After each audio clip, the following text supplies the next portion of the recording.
You lock your doors at night, you check the windows, you tell yourself you're safe. But what if the danger isn't trying to get in? Because he's already inside. Not in your yard, not in your basement, inside your walls, breathing your air, learning your routine, and waiting for the moment you finally realize you were never alone.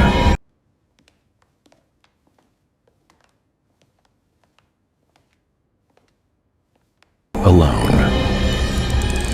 Pepperell, Massachusetts, late 1986. A small town where people wave at each other, where nothing ever happens. Inside a modest home on Lawrence Street, the Bowen family is already living a nightmare. Frank Bowen is a widower now. His wife is gone. Cancer took her fast. The house feels hollow. Frank works late shifts just to keep the lights on. That means long nights where the girls are home without him. A teen girl and her younger sister trying to fall asleep in a house that suddenly feels too big. The kind of quiet that makes every little noise sound wrong. At first, it's small things. Frank comes home and pauses, because the house doesn't feel the way he left it. A TV that shouldn't be on is on. A channel changed when nobody touched the remote. Furniture shifted just a few inches, almost like someone brushed past it. Then, the fridge. The milk level is lower than it should be. Food goes missing. Not enough to notice right away, but enough that it starts to feel personal. Like the house is being used while they're not looking. And then there's the bathroom. Frank notices it in the way men notice something they can't explain. The toilet has been used. Not broken, not overflowing. Just used. Frank tells himself it's stress. It's grief. It's two scared kids imagining things in a house where their mother's voice is gone. The girls whisper a different word. One night, the girls can't take it anymore. Their mother is gone, and the house keeps making sounds like it's trying to talk. So they do what grieving kids sometimes do. They pull out a Ouija board. Basement. Concrete floor. Cold air. A single light bulb that makes the corners look deeper than they should. They place their fingers on the planchette. They ask the question every child wants to ask. Mom, are you here? Nothing. They try again and again. An hour of begging a silence to answer them. Then they go upstairs to bed. And that's when the house responds. A tapping sound.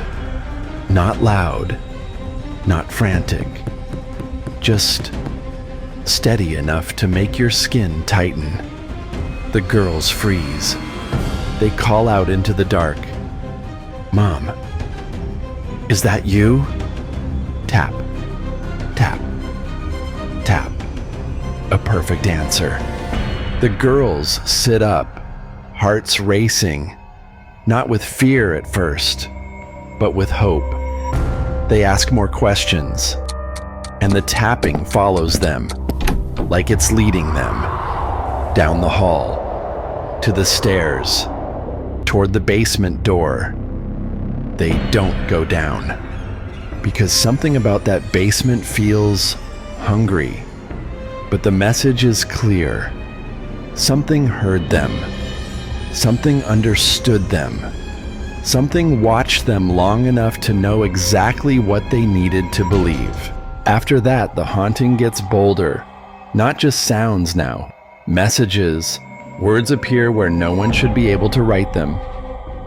Marry me. Another day. I'm in your room. Come and find me. They're scrawled in food. Mayonnaise, ketchup, whatever was close enough to smear on a wall like a threat. A family photo is pinned up with a knife. That's when the idea of a ghost starts to die. Because ghosts don't need knives. December 8th, 1986. Frank comes home with the girls, and the house is lit up like it's throwing a party. Radios blaring, lights on, TVs on. Frank moves room to room, trying to explain it away, until he reaches a closet. He opens the door, and there he is. A teenage boy, face painted, hair spiked, dressed in a disguise meant to confuse and terrify, holding a hatchet. Not a kitchen hatchet, Frank's hatchet. The one kept close, the one meant for protection.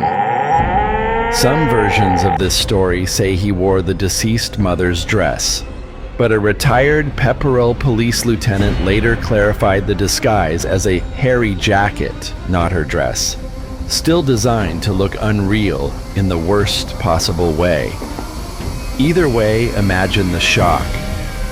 A figure that doesn't belong in your house, a face that looks wrong, a weapon that belongs to you, and behind you, your daughters. The boy steps forward like he owns the air in the room. Calm, controlled. He orders them into a bedroom. Frank moves in front of the girls without thinking, because fathers don't get time to be afraid. They slam the bedroom door, they wedge it shut, and in a moment that probably saved their lives, one daughter climbs out a window and runs for help. Police swarm the house. They search every room. They search the basement. They search outside. Nothing. It's like the house swallowed him. Because in a way, it did. Daniel LaPlante had been living in a space most people don't even think about. A tight, triangular crawl space near the foundation and inner wall, close to plumbing. A spot so narrow you wouldn't believe a person could fit there, until someone proves they can. From there, he could listen. He could wait. He could learn the rhythm of their footsteps. He didn't just invade their home. He invaded their privacy. Every laugh, every argument, every moment the girls thought they were alone in their grief, he was there, on the other side of the wall. 2 days later, December 10th, Frank returns, shaken, trying to grab belongings, and he sees it. A face at the window, not a ghost, not a nightmare. A real face. Police come back in. Officer Stephen Bezenson searches again, and this time, instinct takes over. He notices a wall to hide pipes, a space that shouldn't be big enough, but it is. He reaches in and finds a pile of clothes. The pile moves. Daniel LaPlante is curled into that tiny space, covered up, hiding like an insect in a crack. A gun comes up, commands are shouted, and the boy who lived in the walls finally comes out into the open. He's 16, and he already knows how to make a family doubt their own minds. And that's what lingers. This wasn't just a break-in, it was a violation. Because once your privacy is taken, your home never feels like yours again. Every creak means something. Every silence feels occupied. And every wall feels a little too thin. If you want more true stories told like a psychological thriller, dark, factual, and unsettling, you're in the right place. This is Vizoda, and I'll see you in the next case. If this video hit you, leave a like, subscribe for more, because the next story might feel even closer.